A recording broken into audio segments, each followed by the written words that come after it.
dans la prise de parole pour qu'on rattrape le bon temps qu'on a pris au repas.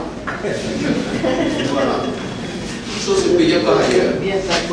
Alors, nous allons prendre la deuxième table qui est modérée par Jean-Sébastien Munia de Fouchard et moi.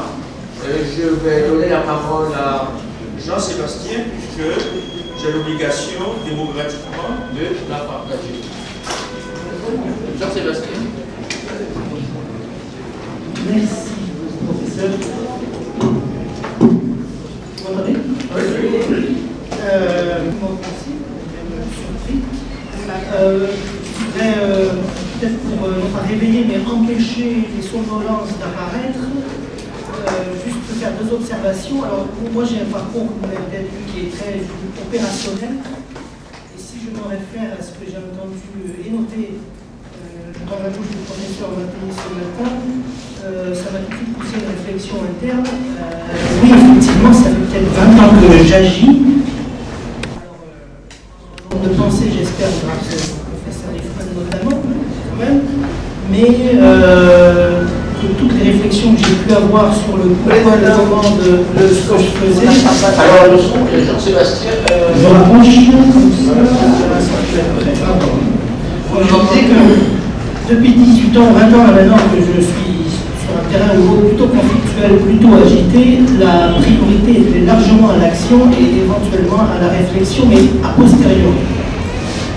Donc je salue aussi l'opportunité ici aujourd'hui, c'est pas la première et j'espère pas la dernière, de pouvoir croiser nos pensées avec ceux qui ont le temps de penser un peu plus a priori.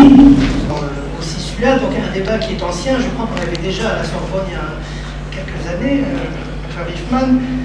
Comment assurer le continuum? On a vu d'expérience sur tous les théâtres du monde, catastrophes naturelles, conflits, qu'on en faisait face souvent à des ruptures, j'allais dire, systémiques, structurelles.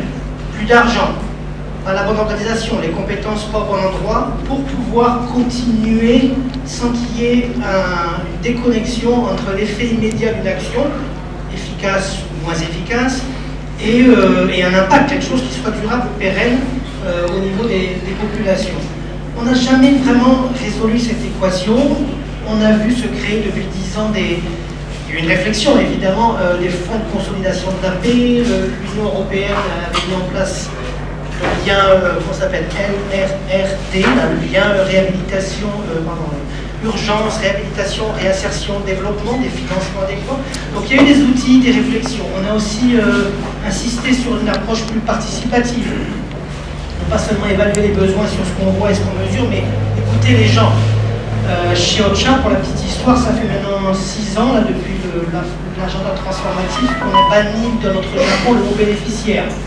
Ce qu'on s'est rendu compte, c'était surtout nous, individuellement, les premiers bénéficiaires et tout ça, souvent. Ça, c'était l'effet Madame Emos. Alors, après ce continuum et tout ça, se poser la question en Centrafrique, il y a déjà maintenant 7 ans, où j'ai entendu parler de contiguum. Alors, je ne suis pas un latiniste, je ne suis plus depuis longtemps en tout cas. À mon avis, ça doit susciter aussi des réflexions quand on parle de transition. Continuum, c'est assurer la continuité, une action après l'autre. Continuum, c'est plutôt l'aspect simultanéité. Et on voit depuis quelques années, Louis, on en a parlé ce matin, Louis d'IRC l'a remis sur le tapis très fort. On va écouter les ONG nationales qui sont à la pointe là-dessus, à mon avis. On revoit tout à zéro. Il faut partir des gens. De quoi ils ont besoin? Aujourd'hui, vous le savez, on a 6 à 10% d'aide humanitaire qui passe par du transfert d'argent. Et ça répond effectivement peut-être mieux à beaucoup de problématiques. On a aussi des mécanismes de financement, on va en parler avec M. Leclerc tout à l'heure, plus adaptés, plus flexibles, qui essaient de se coller à cette simultanéité. Comment faire dans l'action d'urgence quelque chose qui non seulement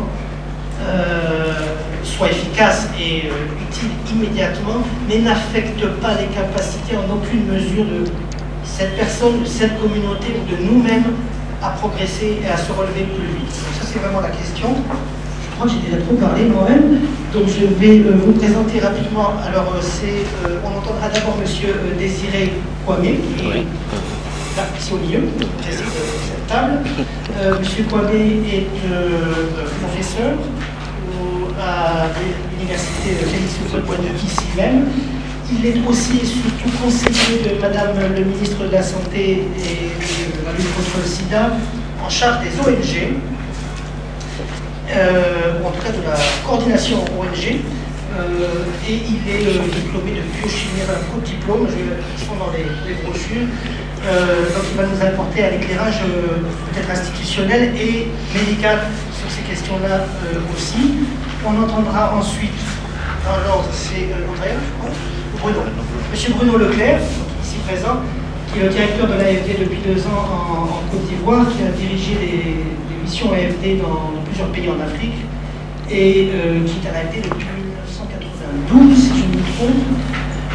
Donc il va lui donner un éclairage sur les mécanismes de soutien, d'accompagnement, de financement par rapport à ces transitions. Puis on écoutera mon voisin, ami et collègue Andrea Dominici. C'est bon? C'est bon. Qui est actuellement le directeur d'Action contre la faim en Côte d'Ivoire, qui s'est engagé dans l'humanitaire il y a 5 ans, 6 ans à peu près, pour de bon j'allais dire, et qui vient du secteur privé. Alors c'est aussi intéressant en termes d'expérience, c'est assez riche, je pense. Voilà. Il y a une dernière dont j'ai... Ah oui, alors Madame Solange Connet, notre chère amie aussi, de l'ONG Asapsu est excusée. Elle est remplacée au pied levé et on le salue ici pour sa flexibilité par M. Ernest Atté. Merci monsieur en tout cas pour votre remplacement au pied levé et je passe la parole à son collègue. Très bien. Alors, puisque vous savez moi-même, vous aurez la dure et lourde tâche de devoir tenir dans 10 minutes. Voilà, on conçut votre grand esprit de synthèse. On a fait un quart d'heure académique. Oui, on a pris le temps de déjeuner. D'accord. Merci, autant pour moi.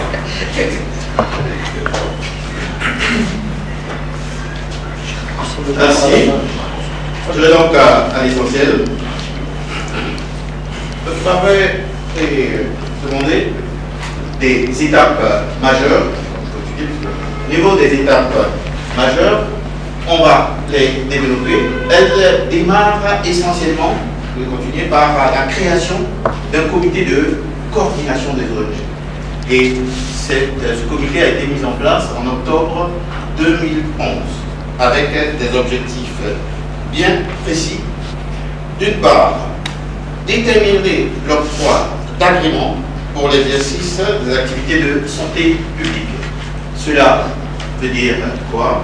Il existe beaucoup, on en reparlait tout à l'heure, beaucoup, peut-être un peu trop d'ONG informelles au niveau de notre territoire. Et c'était déjà pour savoir qui est ONG formelle et qui ne l'est pas. Donc c'est une structure qui est là pour pouvoir donner l'octroi.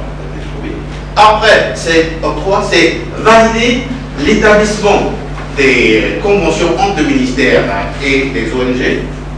Et avant, il y avait la détermination de l'octroi des subventions sur lesquelles on va venir et le suivi évaluation de ces ONG en Côte d'Ivoire. Après la mise en place de ce comité ou de ce service, Madame la ministre de la Santé a pu mettre en place une série de rencontres. Ce n'était pas les nappes à là, c'était plutôt des rencontres sous un grand baobab pour faire l'état des lieux, faire l'état de la situation des ONG de santé.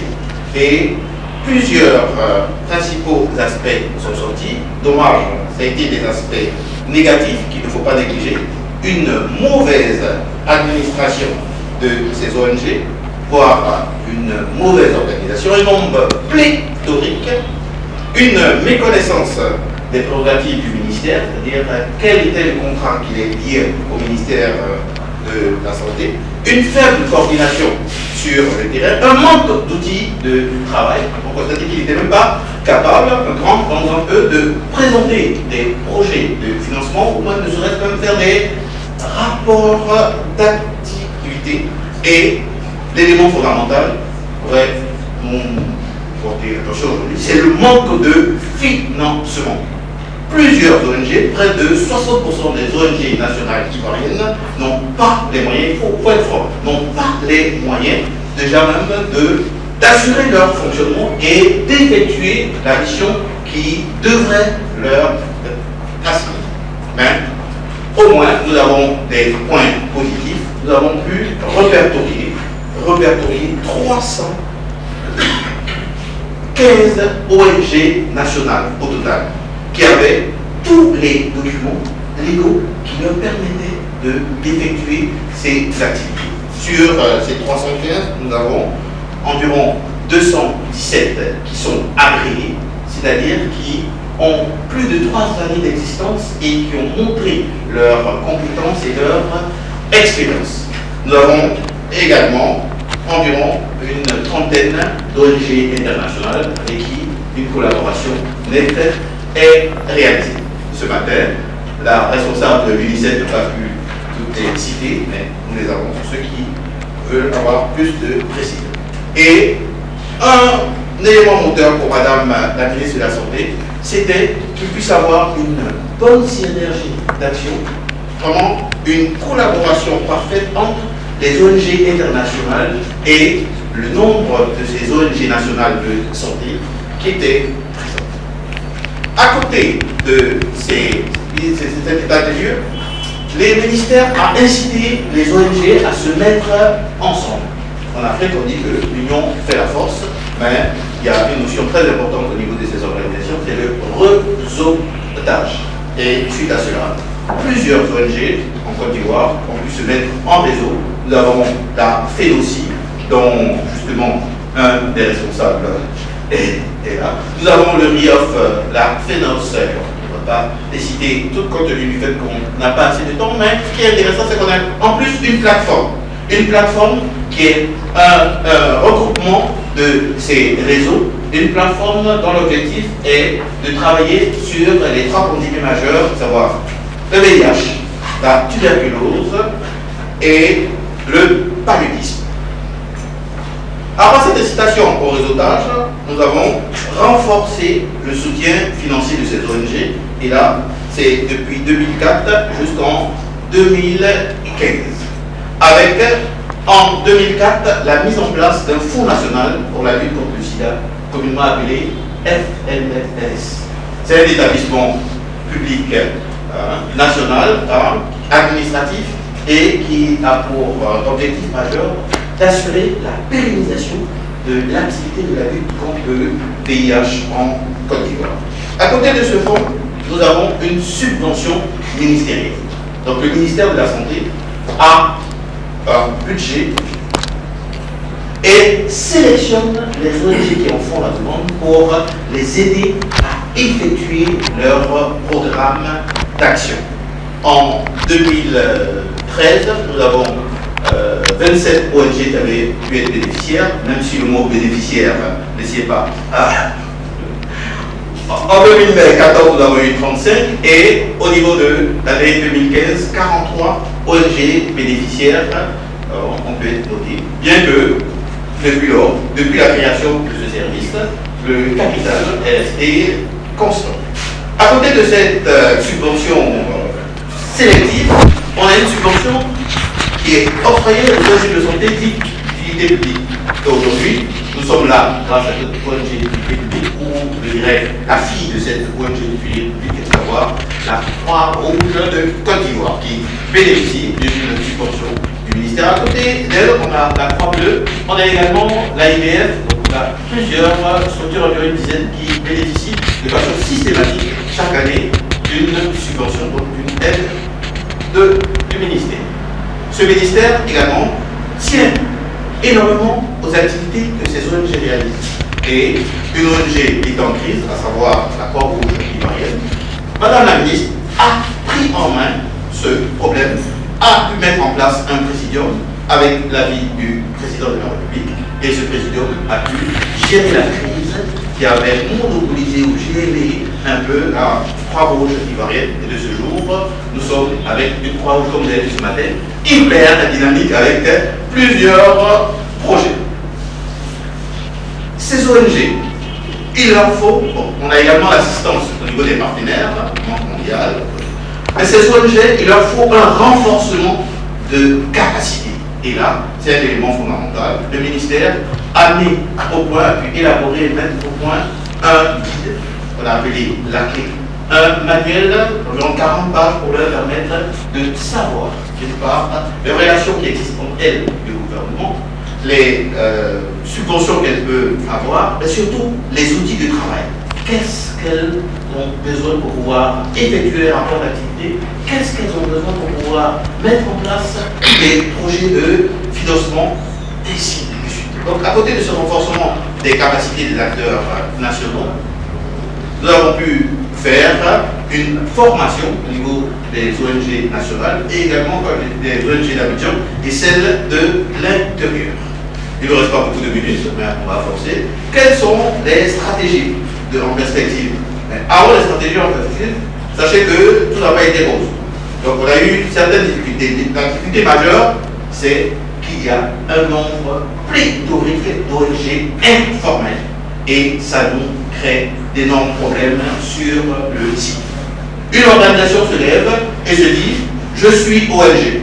Et elle commence à faire des activités spécifiques au niveau de la santé. Elle n'a aucune reconnaissance, aucun agrément, et voilà qu'elle passe à la télévision sous la tutelle du ministère de la Santé. Madame la ministre dit stop, en arrêt, et ça fait que la reconnaissance de ces ONG même a été mise en berne. En perspective, on se dit, les ONG qui sont là, nous avons 315, que faire pour qu'elles soient plus efficaces et plus autonomes? Constat primaire, elles n'avaient pas de moyens. Donc, peut-être renforcer les capacités financières des structures qui s'occupent de ces ONG. Slide suivant. Renforcer leurs capacités avec la mise en place de modules de formation, de séminaires, d'ateliers, de conférences, de rencontres comme nous faisons ce jour.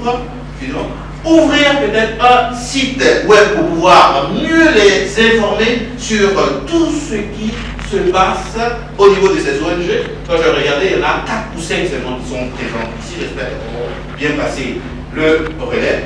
Mais dans la politique de la condition humanitaire, qu'on puisse mettre au point des protocoles d'accord et des partenariats. Élément fondamental pour le ministère. Continuons. Une bonne petite image. Voilà. Nous sommes en Côte d'Ivoire, peut-être, on va dire pas sur la gauche avec l'image verte, et de l'autre côté, nous avons notre mère patrie, par exemple, la France. La transition doit se faire, mais pour ça, il faut qu'il y ait quoi? Peut-être une équipe au milieu pour pouvoir transmettre toutes les connaissances et un peu peut-être d'huile pour faire tourner la roue. Donc un peu de moyens financiers pour permettre à ces ONG d'être encore plus efficaces et mieux autonomes. Je vous remercie puisque vous ne voulez pas que je vous. Vous avez tenu le barrage admirablement. Et je vous avais à l'œil. Merci. Alors vous avez un défi. À plus tenir ce papier. Et là, bon, on vous laisse faire. J'ai une cellule crise et conflit et j'ai demandé qu'il m'aide à préparer cette présentation. Et j'ai 4 diapositives qui ont été présentées à la Sorbonne il n'y a pas longtemps, en fait, et qui me semblent extrêmement intéressantes pour comprendre un petit peu quelle est notre approche. Alors, la première chose, c'est essayer de comprendre comment on sort des cycles de violence en post-conflit par étapes. Et on voit qu'on passe tout de suite, juste après la crise, avec des signaux que bon, ça va aller mieux, des mesures sont prises pour restaurer la confiance, une transformation institutionnelle pour arriver finalement à retrouver un État et un gouvernement qui fonctionne de façon efficace et inclusive sur l'ensemble du territoire. Alors ça, je trouve que c'est intéressant. Il y a 2 choses qui sont intéressantes dans cette diapositive. La première, c'est qu'on va parler beaucoup d'ONG.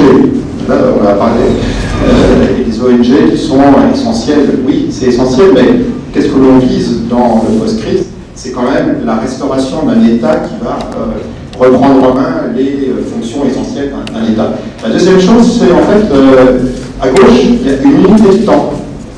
Et c'est marqué unité de temps, décennie au mieux. C'est pas moi qui l'ai écrit, c'était mes collègues. Regardons la Côte d'Ivoire. Et là, je voudrais dire un grand chapeau.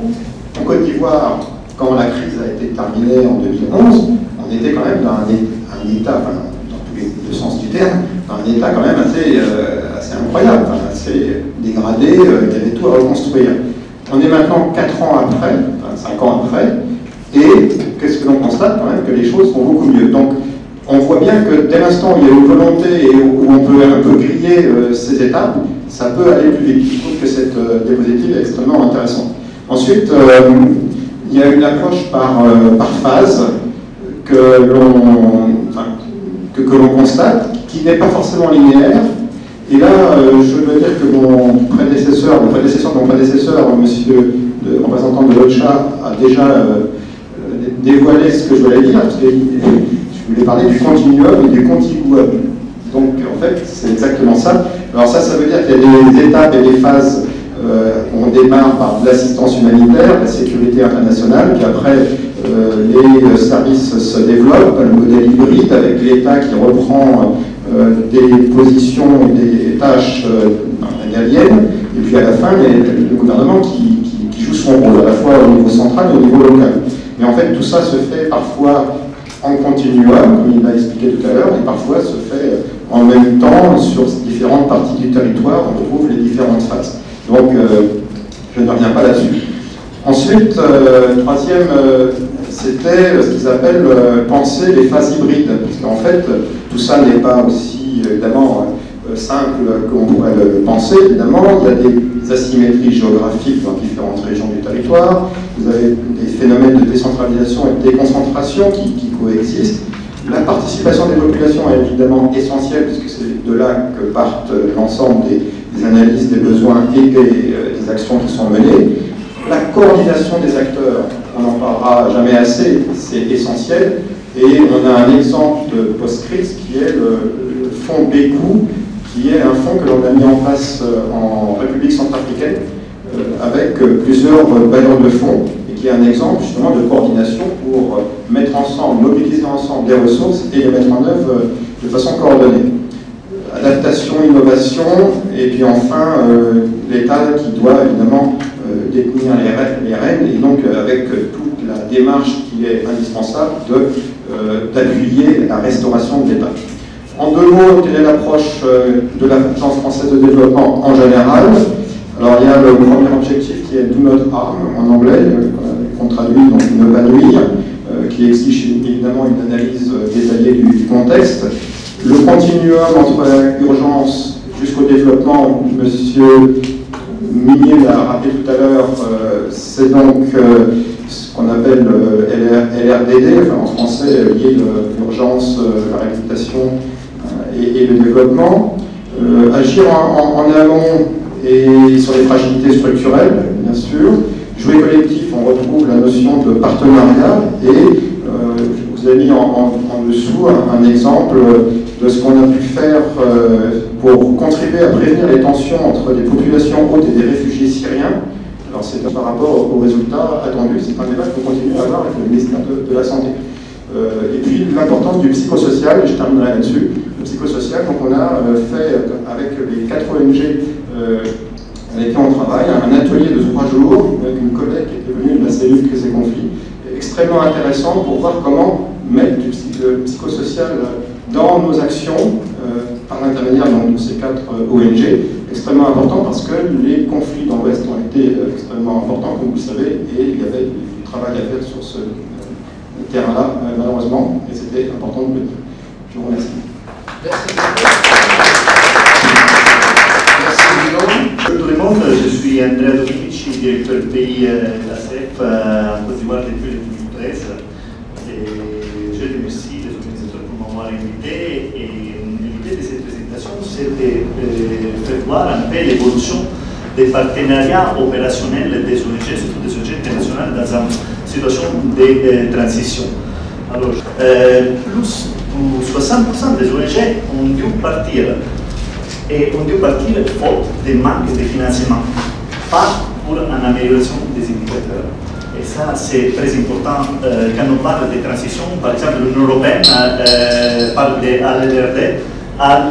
LRD, que c'est un moyen pour connecter l'urgence et le développement en termes de financement. Et ça, en Côte d'Ivoire, on a eu cette crise et on a vu partir un nombre énorme de ONG. J'ai fait un petit recherche sur les ONG qui sont actuellement présents en Côte d'Ivoire. Ils ont eu un peu pour vis-à-vis de l'État, vis-à-vis de la population qui a permis à ces ONG de rester ici. Le deuxième point important, et j'ai vu qu'on en parlait, c'est que les 60% des ONG qui sont restées en Côte d'Ivoire font de la santé. Pourquoi? Je me demande pourquoi. Alors, je sais, le président Ouattara, dans son discours du 1er de l'année 2013, a dit que la santé, c'était son premier objectif. On va travailler sur la santé. Est-ce que c'est pour ça? Est-ce que les bailleurs se sont adaptés à ce discours-là? Est-ce que c'est le secteur plus difficile en Côte d'Ivoire? Est-ce que les indicateurs sont les pires pour la santé et c'est pour ça que les ONG sont restés, les ONG qui sont restés et qui ont trouvé des financements sont les ONG qui font la santé? Ça, c'est vraiment à débattre avec vous tous. Une autre chose importante qu'on ne dit jamais, c'est qu'en phase de transition, le staff national est un nombre très élevé. Le staff expatrié, ça se réduit énormément. Quand on parle des ONG internationales, des fois, aujourd'hui, on voit que les staff nationaux, c'est les 94% du staff. Si je parle d'ACF, moi je suis le seul expatrié. ACF a commencé un processus de nationalisation et de formation du staff depuis plusieurs années. Aujourd'hui, tous les cadres de bonne organisation, toute l'expertise est en expertise nationale. Personnes qui ont fait l'expatriation avec nous, avec les autres ONG, après ils ont voulu revenir pour participer au développement de leur pays. Et ça c'est très important quand on parle des ONG internationales. Par rapport à ACF, ACF a eu les mêmes problèmes de tous les ONG internationales. Ça veut dire que pendant la crise, vous voyez la partie des budgets opérationnels. Pendant la crise, on a eu une augmentation énorme de financement, ça veut dire une augmentation énorme des staff national, staff expatrié. On a vu qu'il y avait beaucoup de besoins, bien évidemment, pendant les périodes de crise, et on est intervenu. Mais la réduction des financements dans les années successives, dans les ans, on a eu la réduction de 50%, 60% des financements humanitaires, a créé un problème opérationnel à ACF. ACF avait travaillé partout en Côte d'Ivoire. Aujourd'hui, on travaille surtout sur Abidjan et Yamoussoukro pour une question stratégique. ACF en 2013 a commencé un processus d'adaptation stratégique sur certaines bases qu'on pourra discuter, mais qui nous a amené à changer totalement la modalité de faire les opérations et la modalité de faire les partenariats opérationnels sur le terrain. Et c'est pour ça que je vais vous présenter 3 projets. Ils sont 3 projets typiques d'une situation de transition. Vous allez voir, on va discuter, le premier c'est le projet PASSI. C'est un projet de renforcement du fonctionnement de 12 établissements sanitaires communautaires de premier niveau. Les établissements sanitaires communautaires sont des établissements gérés par la communauté. Ça veut dire par une association communautaire et tous les staffs, c'est des fonctionnaires de l'État. C'est un partenariat public-privé qui, pendant la crise, a eu un problème fort. Les rapports entre ces organisations et le ministère de la Santé s'est bloqué. Il y a eu un conflit énorme. En 2013 à 2014, ils ont fait un atelier qui ne s'est pas terminé entre ESCOM et le ministère de la Santé. Et l'idée de ce projet-là, c'est de vraiment travailler avec les ministères et avec les ESCOM pour permettre de faire répartir ce dialogue. Le premier a parlé d'un manque dans le point de vue légal. On s'est rendu compte que tous ces ESCOM ne sont pas à règle avec les ministères. Et on a ajouté un juriste qui est en train de les supporter. Et cette typologie de projet, on peut le faire seulement dans une phase de transition, seulement dans une phase où les ministères reprennent son place. Et on peut le faire seulement en collaboration avec les ministères et avec les centres de santé. Pour vous dire, la collaboration, on travaille avec 13 directions et programmes du ministère de la Santé. C'est un travail fait avec les ministères. C'est un travail de renforcement des capacités fait avec les ministères. Ça, c'est un seul projet. On travaille avec 13 programmes. On travaille avec 12 associations communautaires, 4 mairies et un nombre énorme d'organisations communautaires. Et ça, c'est possible parce qu'on est en phase de transition où on peut se déplacer, on peut être dans la communauté, on peut... C'est vraiment un programme adapté à cette période-là. Le deuxième projet, exemple des projets des partenariats opérationnels, c'est un projet d'accompagnement des branchements sociaux. Alors, on a plusieurs bailleurs, dans ce cas-là, l'AFD et CORICA, qui financent l'ONEP, l'État et la SODECI, pour faire des branchements sociaux. Les branchements sociaux sont des branchements à moindre coût, un coût très réduit. Selon nous, et selon aussi les barrières, selon les gouvernements, normalement les branchements sociaux sont destinés à les plus vulnérables. Mais dans ces groupes, là, il y a la SODECI est une entreprise privée. La SODECI n'est pas outillée pour évaluer la vulnérabilité. Et c'est dans cette optique-là qu'ACEF, mais des autres organisations, avec leur expertise, peuvent aider à faire des analyses de vulnérabilité, des choses de bénéficier de l'accompagnement social des familles intervenant dans la nutrition. Et ça, c'est sur la base du projet SAN. Pour conclure, qu'est-ce que ça passe pendant la crise? Pendant la crise, les barrières et les ONG, pendant la crise, les différents ministères n'arrivent plus à donner des services à la population. Les barrières et les ONG, en général, sont obligés à prendre les places, à se mettre en substitution des différents ministères pour permettre à ces services de se réactiver. Mais à un certain moment, dans sa phase de transition, c'est une obligation des ONG et des barrières de se déplacer pour aider les différents ministères à reconnaître ces services et à l'améliorer. Et c'est dans cette phase-là que nous, comme ACF, mais comme différents ONG qui sont ici, on se met. Les mots-clés d'un partenariat en transition. Neutralité, parce que nous, on travaille avec une énormité des partenaires et chacune a des intérêts. Nous, on doit être neutral. Notre objectif primaire, sont les bénéficiaires, c'est la vulnérabilité. Toucher la vulnérabilité. L'expertise, parce que nous, on peut être dans un contexte comme ça seulement si on a une expertise spécifique qui permet à l'État de s'améliorer et aux ONG de s'améliorer, qui nous permettent de faire une augmentation des compétences. Collaboration avec l'État, c'est indispensable dans cette phase-là. Communication, je vous assure que communiquer avec 13 programmes du ministère de la Santé, ce n'est pas facile, mais on doit le faire, on doit s'efforcer de le faire. Support aux ONG et associations nationales et sociétés civiles, renforcement des capacités, toutes les recherches, toutes les enquêtes qu'on a fait en Côte d'Ivoire, on l'a fait avec les différents programmes du ministère de la Santé, c'est tout fait avec eux. Et pour finir, permettez-moi de dire plaidoyer. Comme ONG internationale, on doit aider la société civile à faire du plaidoyer. Dans la phase de transition, c'est très compliqué de faire du plaidoyer. Nous, on a les moyens, on doit essayer d'aider la société civile à faire le plaidoyer pour le développement. Merci beaucoup pour votre attention. Merci. Indiqué une fois pour les solidarité communautaire, on a noté aussi bien à l'ouest, partout en Côte d'Ivoire, l'intervention de plusieurs acteurs communautaires. On a noté également le déplacement massif de populations de localités, de toutes les localités concernées, tant pour les crises en 2002 que pour les crises la crise post-électorale. Pour nous, dans le contexte, il faut qu'on fasse aujourd'hui, comme on le dit également, que le processus de transition humanitaire pour nous renvoie à la rétrocession des services sociaux dont les acteurs humanitaires internationaux avaient la charge, à la partie nationale. En termes de distribution de rôle, apprentissage de savoir-faire et partage d'informations.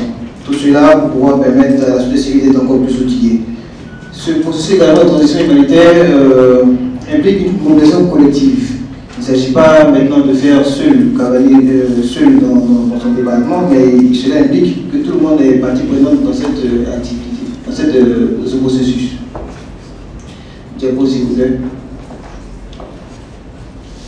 Le même contexte nous faire comprendre que la transition humanitaire sert souvent le point de départ à de nouveaux programmes d'aide et de développement, on l'a vu tout à l'heure, dans lesquels coexistent les logiques nationales, transnationales et les logiques étatistiques. Cela n'est pas toujours clairement précis et apprécié des uns des autres, mais c'est également la réalité que nous vivons. L'appropriation et la responsabilité nationale constituent probablement les axes prioritaires de cette ingénierie institutionnelle qui constitue la transition humanitaire. Quels sont les rôles et actions de la société civile dans le cadre de la transition humanitaire? D'abord, des actions de plaidoyer pour le respect des différentes conventions par l'État en matière humanitaire et le respect des droits humains. Notamment, on a abordé ce matin l'aspect tel que la Convention de Kampala sur les populations déplacées internes. Également, il y a le point sur l'accompagnement des gouvernants dans la réhabilitation d'infrastructures sociales. La société civile s'emploie de plus en plus à accompagner l'État dans la mise en place des pompes hydrauliques, notamment dans la réhabilitation des écoles et bien d'autres infrastructures permettant à la communauté de s'intégrer. Également, il y a le renforcement de la cohésion sociale. Nous pensons que la paix ne peut se construire, le développement ne peut se construire sans paix et sans cohésion sociale. La société civile malienne s'implique davantage dans la gestion des conflits fonciers, notamment dans la zone ouest, sud-ouest notamment. Quel est le rôle, toujours, et action de la société civile dans le cadre de la transition humanitaire? Nous avons pour nous un rôle de renforcement des capacités économiques. Les communautés ont besoin d'être appuyées, notamment en matière d'activités génératrices de revenus, et les activités de microfinancement également sont octroyées pour pouvoir assurer le développement. Nous avons également le renforcement des capacités de mobilisation de ressources.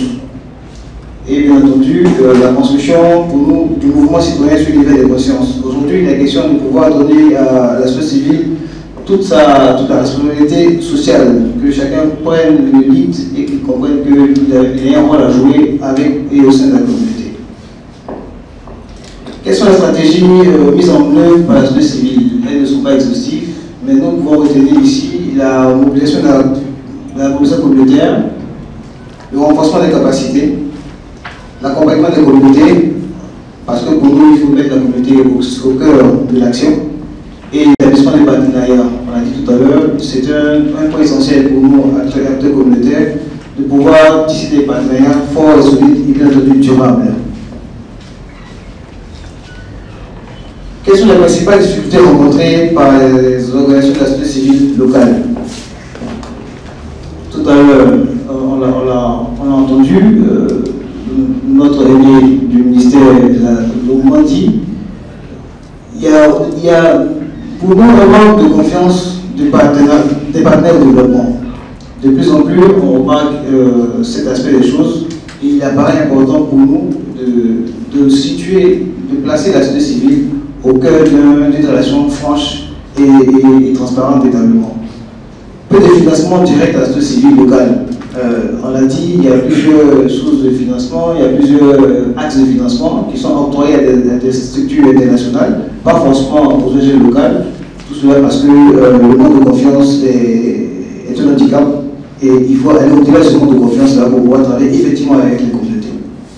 On a également les préjugés à l'encontre des organisations de la société civile.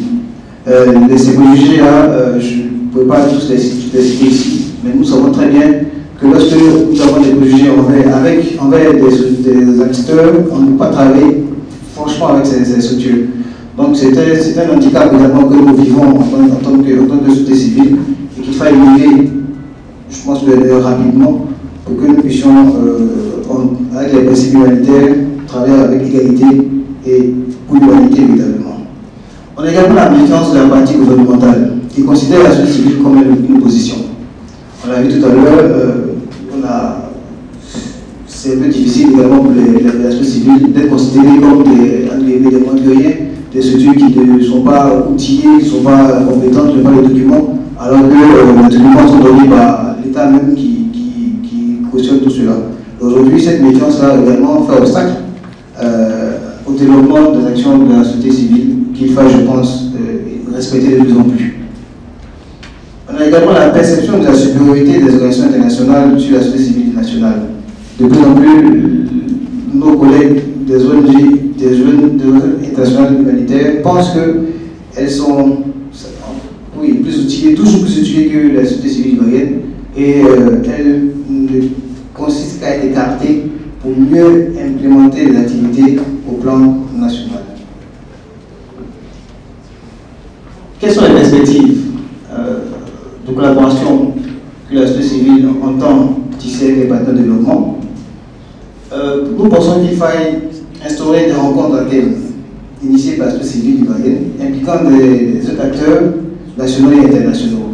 De plus en plus, les thèmes sont développés et de nouveaux thèmes apparaissent. Il est important pour la communauté nationale de pouvoir s'imprégner de ces nouveautés-là. Et ces rencontres à thème pourraient être la solution, l'une des solutions. Il faut arriver à créer un cadre d'échange permanent ONG nationale, ONG internationale. Cela existe certainement, mais il s'agit de le rendre dynamique et vraiment de façon moins opaque.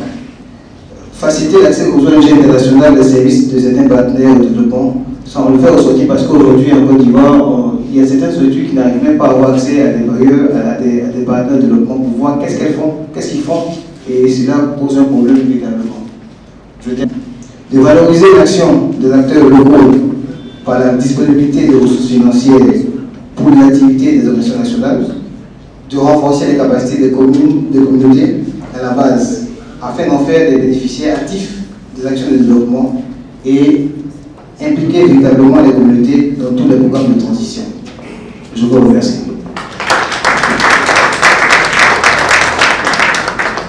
Les pouvoirs publics ont commencé par organiser cette société civile.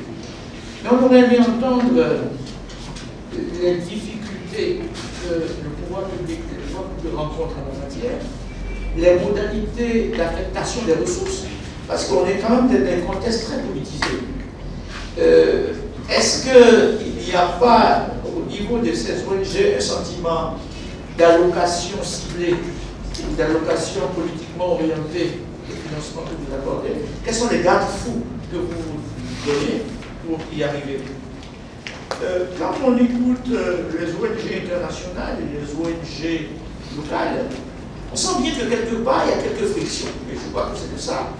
Nous, au niveau du fonds de la Rouge, c'est une dimension qui nous intéresse. Le professeur Mattei parlait ce matin d'une quête de souveraineté, notamment dans le champ humanitaire. On vient de l'entendre, la bouche de M. Atte, qui dit le sentiment de supériorité que les ONG internationales ont sur les ONG nationales. Il suffit de côtoyer ces institutions et vous vous en rendez compte. Je trouve que les discours sont trop timides d'ailleurs sur ce point dans cette salle. Il va falloir que la boîte, on ouvre cette boîte et qu'on en parle, parce qu'il y a un problème là, il ne faut pas tenir un discours lifté. Comme disait quelqu'un, je crois, Bruno tout à l'heure, on est entre nous. Voilà, puisqu'on est entre nous, on doit pouvoir se parler. Où est le problème? D'où vient le problème? Est-ce que finalement, le jeu que jouent les bailleurs, parce qu'il y a un volume de financement, il y a des tailles de financement, et des dispositions, des compétences que n'ont pas les ONG nationales, compétences qu'elles ont besoin d'avoir pour répondre à ces appels d'offres.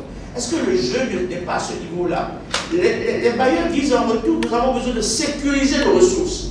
Parce que c'est des ONG, parfois qui sont composées du père, de la mère, du grand-père. Jamais les instances ne sont renouvelées. Il n'y a pas de rapport. Cette dimension aussi n'est pas négligeable. Alors, de quoi s'agit-il dans l'humanitaire? Il faut bien qu'on en parle. Alors, pas de langue de bois, que les langues se guérissent dans la salle pour que le débat soit animé.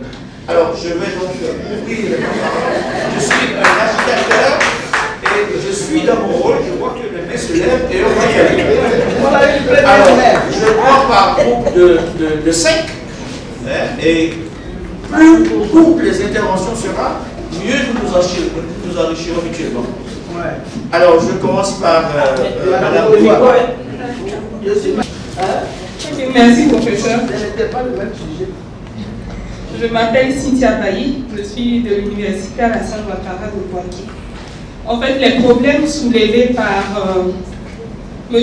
Kwame du ministère de la Santé sur les difficultés que rencontrent les ONG, en fait, ce sont des questions que je me pose.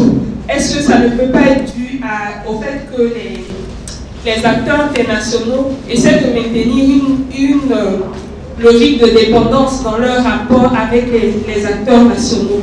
parce que l'action humanitaire, le champ de l'action humanitaire, tel qu'il a été décrit, est un peu comme une arène où chacun essaie de gagner quelque peu ses efforts internationaux ou des acteurs étatiques non internationaux peuvent continuer l'action humanitaire sans forcément dépendre des ONG. Très bien, merci.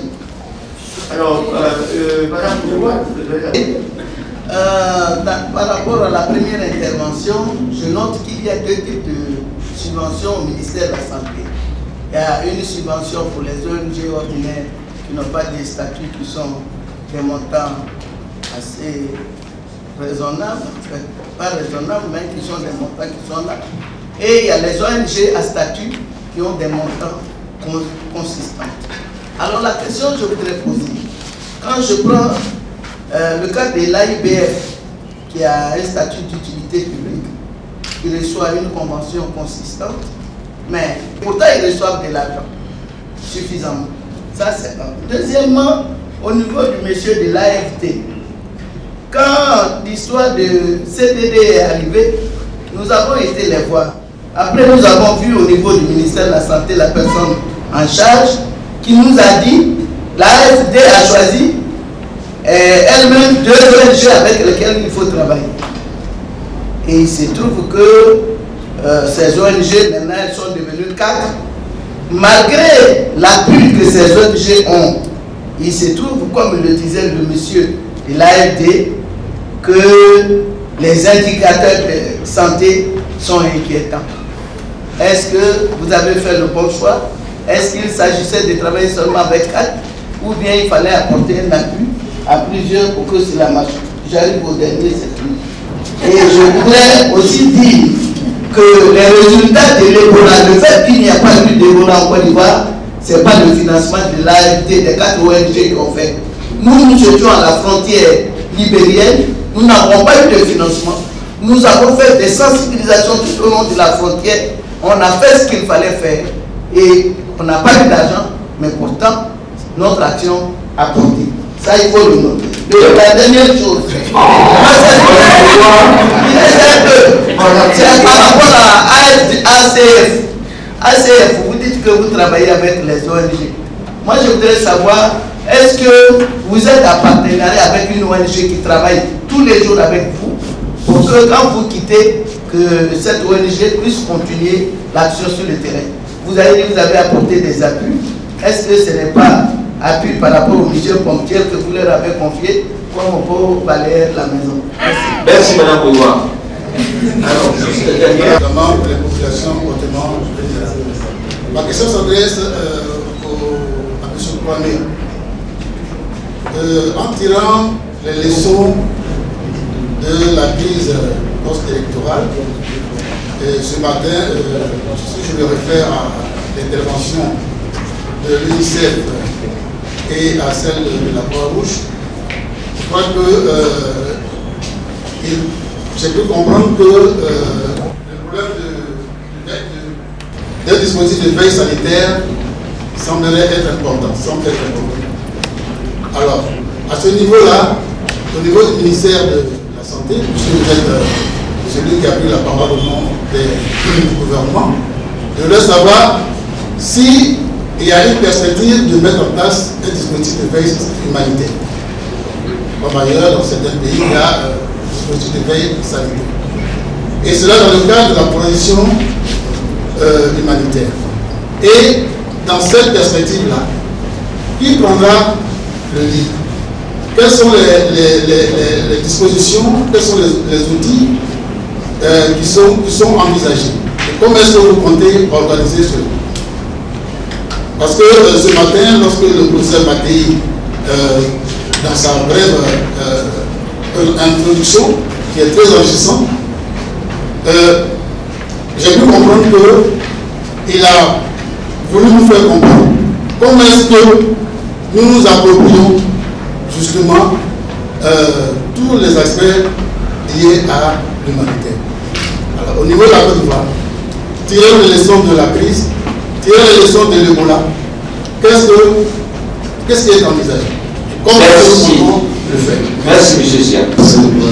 Champagne pour vous connaître. Je suis président d'une ONG, Fondation Plaidoyer à Yamoussoukro. Nous intervenons dans le lycée de Yamoussoukro et la géologie. Le professeur a dit quelque chose de très fondamental. Il faut que nous sommes entre nous ici, humanité, il faut qu'on dise la vérité. Cette année, il y a une appel à proposition de projet qui a été lancée et Yamoussoukro fait partie des zones d'intervention du projet. Lorsque nous avons vu le bailleur qui a lancé le projet, nous à Yamoussoukro, on a dit automatiquement c'est tel ONG qui va bénéficier du fonds. Et effectivement, lorsque le processus a été lancé et abouti, c'est cette ONG qui a bénéficié du fonds. Parce que par habitude, nous les petites ONG, on nous taxe d'incompétents, on nous taxe de ceci, cela, mais on ne nous a jamais employé les fonds pour dire que nous avons travaillé sur le terrain. Donc, je souhaite que cela soit, je voulais le dire pour que tout le monde le sache, tout le monde le sait, mais il fallait le dire. Et dans les interventions, je n'ai pas vu quelque part qu'il y a une ONG locale au niveau de, que ce soit Yamoussoukro, Bouaké, etc., qui a bénéficié d'un appui. Quand je prends le cas de ACF, actuellement ACF se trouve à Yamoussoukro. Nous, à Yamoussoukro, nous sommes organisés en plateforme. Un jour, je passais et puis j'ai vu la page. Je suis allé là-bas, je dis, mais ACF ici, il dit oui, nous faisons Ebola. Je dis, mais en fait, l'Ebola, alors que nous sommes à Yamoussoukro ici, on ne sait pas. Donc ça veut dire que le partenaire dont il est question, il faut que ça soit effectif. Bien, merci beaucoup. Alors, je crois que les panélistes ont... Merci pour tout l'intérêt que vous avez porté aux interventions qu'on a pu faire. Madame Cynthia Bailly, ne vous inquiétez pas, au niveau de la sélection ou au niveau des ONG qui peuvent avoir bénéficié des subventions au niveau du ministère, il y a un guide que le ministère a pu mettre en place. Et cela, je tiens vraiment à remercier les responsables qui sont là. Vous voyez en bas, c'est le logo du PARCI. Tout cela pour vous dire qu'il y a une collaboration déjà qui est née pour permettre de renforcer les capacités de ces ONG. Et à l'intérieur de ce guide, qui a été remis gratuitement à toutes les ONG dites de santé en Côte d'Ivoire, gratuitement, on a tout le processus pour bénéficier d'une subvention du ministère. Au niveau de la subvention, on vous demande de venir déposer. Ça se passe, l'appel est présenté dans les journaux et on vous demande de venir déposer au ministère votre candidature. Et en fonction de votre plan d'action, de vos programmes d'activité au niveau des années antérieures, de votre expérience, une sélection est réalisée par un comité de sélection au niveau du ministère. J'ai commencé par vous dire, en 2013, c'était 23 ONG. Peut-être parce que même les ONG ne savaient pas que cette subvention existait. En 2014, personnellement, on a fait une distribution officielle avec la télévision ivoirienne pour présenter aux ONG qu'un fonds était disponible. Et là, on est passé à cette année à près de 150 demandes. Mais sur ces 150 demandes, il y a eu 43 qui ont pu être sélectionnés. On est entre nous ici, ce n'est pas la peine de se cacher. On a 150 millions à distribuer. C'est pour ça que je vous disais que le capital est resté né. Je reviens sur la question de Mme Gogouat. Entre ONG dites locales et ONG d'utilité publique. Sachez que ce n'est pas parce que ce sont des petites ONG ou des grandes ONG. Pour avoir le statut d'utilité publique, c'est l'ONG qui a appelé à se battre et faire comprendre à l'État ivoirien qu'elle est une ONG à intervention d'utilité publique. C'est tout. Et lorsque sa demande est acceptée, le budget qui lui est octroyé, lui, est cédé toutes les années. Là, il n'y a plus de sélection. Là, elle a fait un travail de fond pour pouvoir avoir cette subvention. À titre d'exemple, on a une ONG qui se bat pour une utilité publique, qui s'appelle La Page Blanche. C'est la seule structure qui existe en Côte d'Ivoire qui s'occupe des handicapés mentaux. Il n'y a pas d'école pour les handicapés mentaux. Et voilà que c'est la société civile, avec une personne de bonne volonté, qui a créé cela. Ok, bon, une minute. Donc tout ça, c'est pour vous dire. Au niveau de la veille humanitaire, sachez que c'est pour ça que nous sommes là aujourd'hui. Et je reviens encore, je tiens à remercier tous les organisations, tous les organisateurs de ce séminaire. Tout commence par un début. Au niveau d'Ebola, quand ça a commencé en Côte d'Ivoire, vu l'urgence, un comité de veille a été mis en place, mais par qui? Par le représentant de l'État, à savoir le président de la République.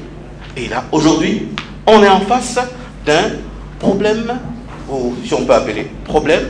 On a appelé à avoir tous les éléments et les présenter à cette autorité. Et cette autorité pourra mettre en place un comité de veille humanitaire, s'il le désire ou pas. Mais sachez qu'on est là aujourd'hui pour avoir le maximum d'informations afin d'alimenter et mieux présenter ça à nos autorités. C'est important de porter cette information publique. Je crois que c'est entendu. Ok, je terminerai par le responsable de Yamoussoukro. Parler de petites ONG. Non, on n'est pas au niveau des petites ONG ou de grandes ONG. L'activité d'une ONG, l'ONG a sa mission. Et sa mission doit avoir un impact positif sur la population. Et son action est appelée à être inédite et particulière. S'il y a d'autres ONG qui font le même travail que vous, on ne va pas vous donner une subvention, qu'est-ce que vous apportez de plus? Maintenant, montrez que vous êtes peut-être plus performante que celle-ci. Donc c'est une notion de perfection. Et là, on vous dit, arrêtez d'être petite ONG, allez vers le réseau, vers le regroupement qui vous permettra d'avoir beaucoup plus confiance vis-à-vis de ces ONG internationales. On regarde, donc vraiment pas de petites ONG. Il y a un problème au niveau de l'organisation des ONG. Il faut appeler les choses par leur nom. Et c'est dommage, ça devient trop une affaire de famille et un problème de récupération d'emploi. On regarde au niveau du conseil d'administration, le père est le président de l'ONG, la femme est la secrétaire, la fille est... Donc c'est vraiment essayer de donner une certaine valeur professionnelle aux ONG en Côte d'Ivoire. Voilà le message que je vais vous faire passer. Voilà le problème qu'on a. Même le grand-père Mort, il est membre du conseil d'administration. Il n'y a pas de problème, c'est mieux encore. Alors, messieurs, Bouillon Leclerc, vous avez le micro maintenant. Oui, alors, peut-être deux points. Un, c'est le C2D. Je vous ai dit qu'il y avait beaucoup de financement, mais je complète en disant qu'il y a une bonne partie du C2D qui est mise en œuvre par des ONG à la demande du gouvernement, puisqu'en fait tous les financements passent par le gouvernement. Alors j'ai cité tout à l'heure les 4 ONG internationales qui passaient par ECHO, puisque c'était l'exemple de passer de la transition au développement. Mais là, en fait, le choix, c'est un choix qui a été... Il n'y a pas eu de sélection ou d'appel à candidature, c'est simplement parce qu'il y avait 4 ONG qui étaient déjà sur place.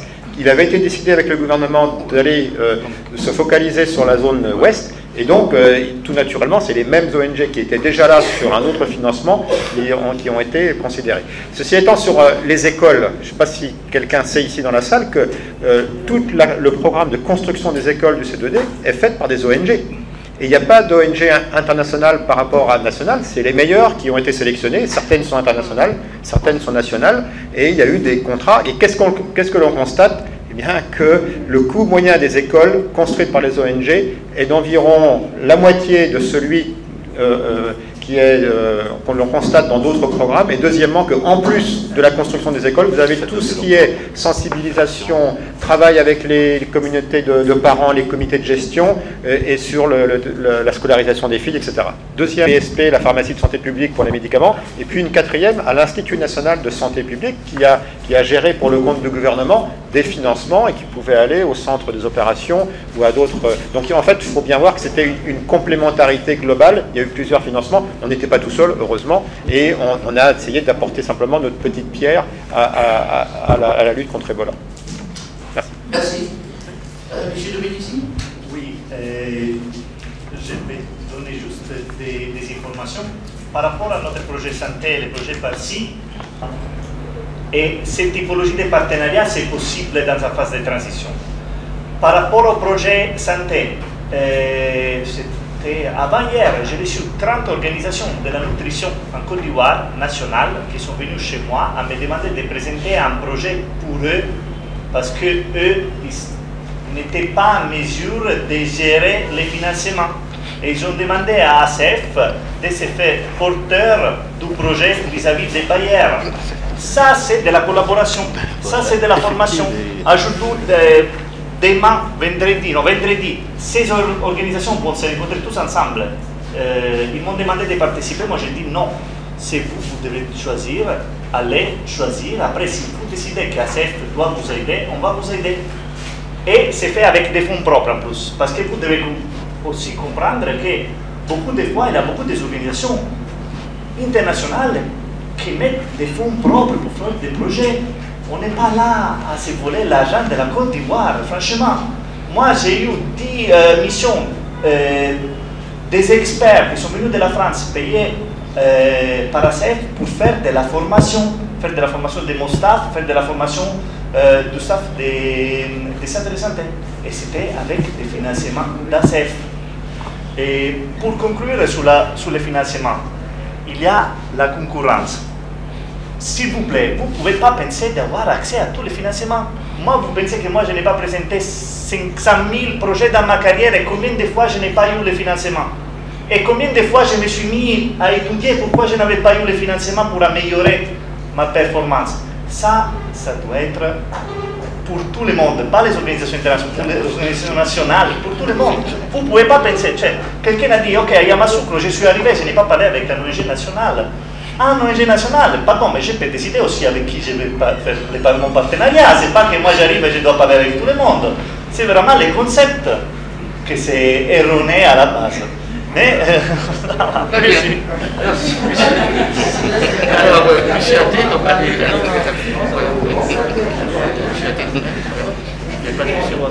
Bien, monsieur Athé me parle de quelques minutes. Il va nous être très difficile de faire un deuxième tour de parole. Je sens la salle très passionnée par la question. Je le savais à l'avance que ça allait être un sujet passionnant. Mais on finit bien un atelier quand il y a des questions en suspens et que ça reste des objets de réflexion pour d'autres rencontres. Et c'est ce qu'on va devoir envisager. Alors sur ce, je vous remercie tous d'avoir respecté... Non, beaucoup de temps. Il reste 5 minutes. Ok, ah, d'accord. Il reste 5 minutes. Je vais prendre une dame et un homme. Humanitaire notamment, et on a une action humanitaire dans notre travail, dans nos actes que l'on pose notamment sur les populations. Alors moi je voulais demander en tant qu'universitaire également, on a dit qu'il faut joindre l'action à la pensée, et le conseil que je vais donner aux ONG qui disent bon, on fait ceci, on fait cela, je pense qu'il ne faut pas avoir peur quand on pose des actions de les écrire. Les écrits restent, les actions restent quand on les écrit. Parce que dire qu'on a fait ça, on n'a pas été financé et on l'a dit ici, il faut joindre l'action à la pensée. Et vous allez me dire si c'est vrai, parce que dès lors qu'on doit défendre un projet et qu'on sait qu'on est petite ONG ou pas encore connue, je pense qu'il faut se faire connaître par les actions que l'on pose et qu'on met sur papier et puis les présenter. Donc les bailleurs qui sont ici me diront si j'ai raison ou pas. Et quand on dit également, moi je suis pour ce que M. Dominici a dit, on ne réussit pas tout de suite, mais on repose, on se remet en question, on se repose le problème et on repense le problème et on remet sur papier, on part encore à la recherche de manière à se faire connaître. Bon, c'était mon point de vue sur la question. Merci. C'est la question des relations d'autorité entre les pouvoirs publics et les bailleurs de fonds. On a comme l'impression que, parce que c'est les bailleurs qui donnent les fonds, c'est eux également qui décident des priorités nationales. J'ai entendu souvent certains responsables de l'administration centrale, quand on leur demande mais pourquoi il y a des chevauchements, quelqu'un l'a dit, où il y a des doublons en matière d'action humanitaire dans telle ou dans telle zone, ils vous disent ah, c'est les bailleurs qui décident d'intervenir là-bas, tous ensemble. Alors que l'État a la légitimité et le leadership nécessaire pour agir. Pourquoi l'État ne le fait pas? Ça, c'est une question qui me paraît importante, comme si l'État ne prenait pas son leadership. Voilà, première chose. Deuxième chose, c'est le défi que nous devons nous lancer tous, ou du moins que les acteurs étatiques devraient se lancer, de résister à la tentation de faire des ONG locales leur appendice. Voilà, ça c'est connu. C'est connu que souvent des ONG travaillent pour des partis politiques ou pour des acteurs étatiques. Ça, il faut que ça cesse. Mais en même temps, les ONG également doivent se mettre à l'esprit que pour devenir fort, il faut être unis.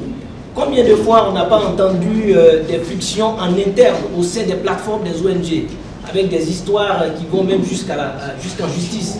Vous voyez, ça aussi c'est un problème qu'il faut se poser. Je passe, le professeur Akindes l'a déjà dit, sur les modes de création et de fonctionnement des ONG, mais il y a la question de l'unité des ONG. Tenez, quelqu'un l'a dit au départ, l'expérience de la présidentielle nous a permis de comprendre que quand ils sont dans un champ de la compétition pour capter des ressources pour faire la recherche.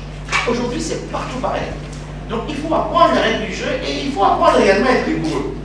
Parce que j'ai fait pas mal d'évaluations d'ONG, la rigueur, c'est pas vraiment le fort de bon nombre de ces ONG. Il y a des ONG qui tentent de faire des efforts de régulation, d'alternance.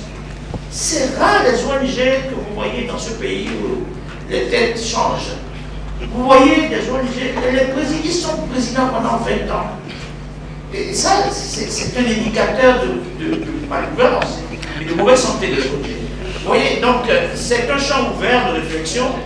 Le fonds de Croix-Rouge revient de mettre le pied sur l'accélérateur parce que ce n'est pas pour la première fois que j'ai entendu des discussions sur cette problématique. Nous sommes là, l'expression consacrée de ce soir, c'est qu'on est ensemble. Donc on continuera à discuter de cette question. Je remercie tous et chacun pour cette participation active à cette table ronde et on a tous droit à la pause et à un applaudissement.